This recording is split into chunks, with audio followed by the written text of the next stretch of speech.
शहीदों की चिताओं पर लगेंगे हर बरस मेले, वतन पर मरने वालों का यही बाकी निशा होगा। नमस्कार दोस्तों, आज कारगिल विजय दिवस है।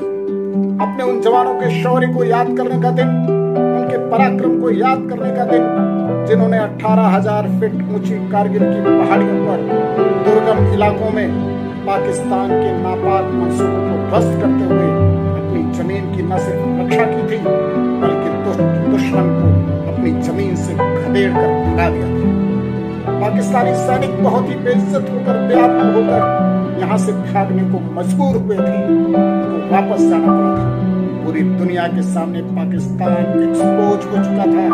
पाकिस्तान आतंकी राष्ट्र के रूप में अपनी पहचान को और पुख्ता कर चुका था। एक गैर जिम्मेदार राष्ट्र के रूप में उसकी पहचान स्थापित हो चुकी थी। और दूसरी तरफ हिंदुस्तान के शौर्य का डंका पूरी दुनिया में बज रहा था। हिंदुस्तान ने अपने वीर सैनिकों की शहादत से, अपने वीर जवानों के पराक्रम से ये साबित कर दिया था कि दुनिया में अगर कोई भी भारत की जमीन पर आंख दिखाने की कोशिश करता है तो उस आंख को निकाल लेने का जज्बा हमारे सैनिकों में है।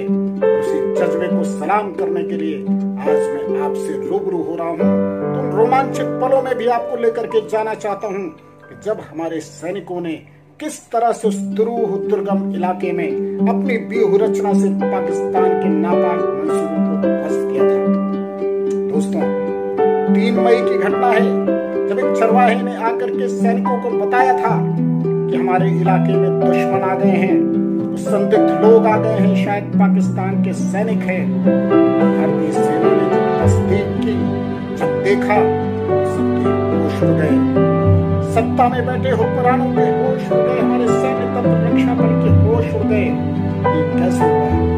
ये मानने में हमें कोई गुरेज नहीं करना चाहिए। हमारी खुफिया तंत्र को, हमारी खुफिया बल को, हमारी खुफिया सिस्टम को इस बात की सूचना नहीं थी कि दुश्मन हमारी जमीन पर आकर के बैठ चुका है। लेकिन सलाम है वीर जवानों के जज्बे को।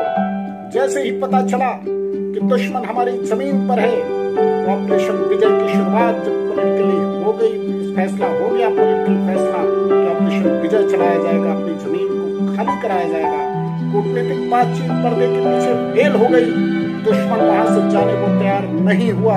इसके बाद शुरू हो गई शौर्य की कहानी।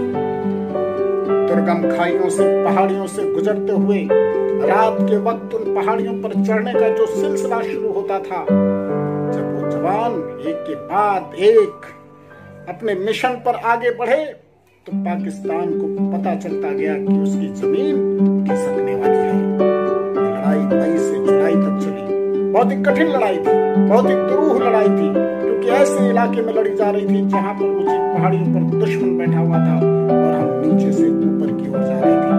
तो कुछ ऐसे ही था जैसे कोई सीढ़ी पर ऊपर चढ़ करके बैठा और नीचे से उतारने की कोशिश कर रहे हैं। लेकिन बार बार सलाम करता हूँ जवानों के जज्बे का, उन जवानों के शौर्य और पराक्रम को पूरा देश नमन करता है, जिन्होंने अपनी शहादत से साबित किया कि वीरता, पराक्रम और शौर्य के आगे कोई टिक नहीं सकता। भारतीय जवानों ने वही किया।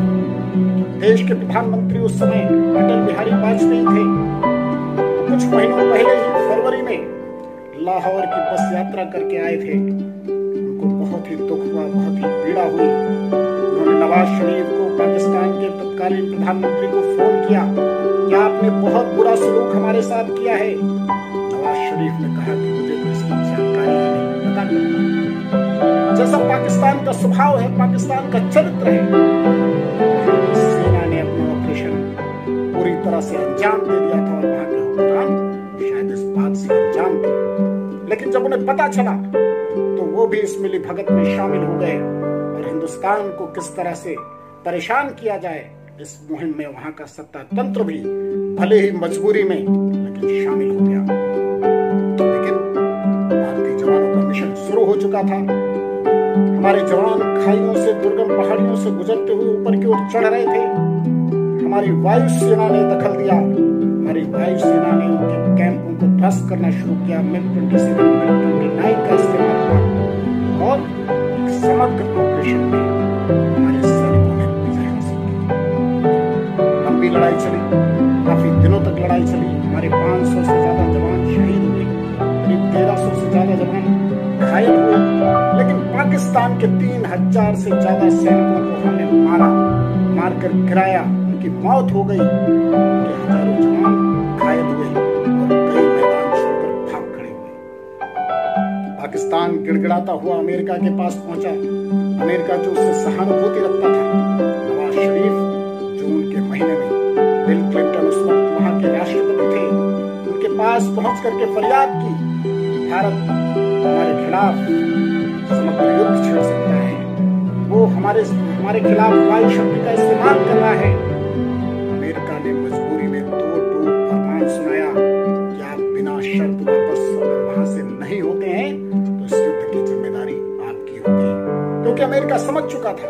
अटल बिहारी वाजपेयी ने अपने सख्त तेवर जाहिर कर दिए थे जब अमेरिका के तंत्र में से किसी ने फोन करके कहा था कि पाकिस्तान परमाणु हमला कर सकता है, तो अटल जी ने कहा था कि परमाणु हमले से शायद हमारे ऊपर तो उतना फर्क नहीं पड़ेगा, लेकिन पाकिस्तान कल का सूरज नहीं देख पाएगा। दोस्तों, यही भारतवर्ष के शौर्य की कहानी है जो हमें एक जिंदा दिल राष्ट्र, एक जीवंत राष्ट्र और एक गौरवशाली राष्ट्र के रूप में स्थापित करती है। आज उसी गौरव को याद करने का दिन है। प्रधानमंत्री नरेंद्र मोदी ने कहा, दुष्ट अपना स्वभाव नहीं छोड़ता, उसका कोई भला करने की भी कोशिश करे वो उसको नुकसान पहुंचाने की कोशिश करता है। पाकिस्तान का यही असली चरित्र है।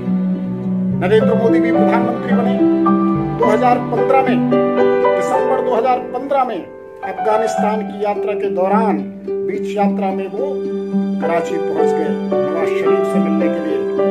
वही शरीफ थे, गले लगाया, मुलाकात हुई, बहुत सौहार्दपूर्ण वातावरण में मुलाकात हुई। लगा कि शायद फिर सिलसिला चल पड़ेगा, नहीं होती। पठानकोट हो गया। देश को भीषण आतंकी हमले का सामना करना पड़ा। हमारे सैन्य प्रतिष्ठान पर हमला हो गया। दोस्तों, ये एक बार नहीं हुआ है। पाकिस्तान धोखा देता है बार बार। यही धोखा उसने अटल जी को दिया था। अटल जी बहुत ही दरिया दिली से लाहौर तक बस लेकर के गए थे। उसमें शंकर सिन्हा भी थे, देवानंद भी थे, जावेद अख्तर साहब भी थे, पूरा डेलीगेशन था और बहुत जबरदस्त मेहमान नवाजी भी की थी नवाज शरीफ ने। लेकिन बदले में क्या दिया? कारगिल। उस कारगिल का दंश, उस कारगिल की चोट, कारगिल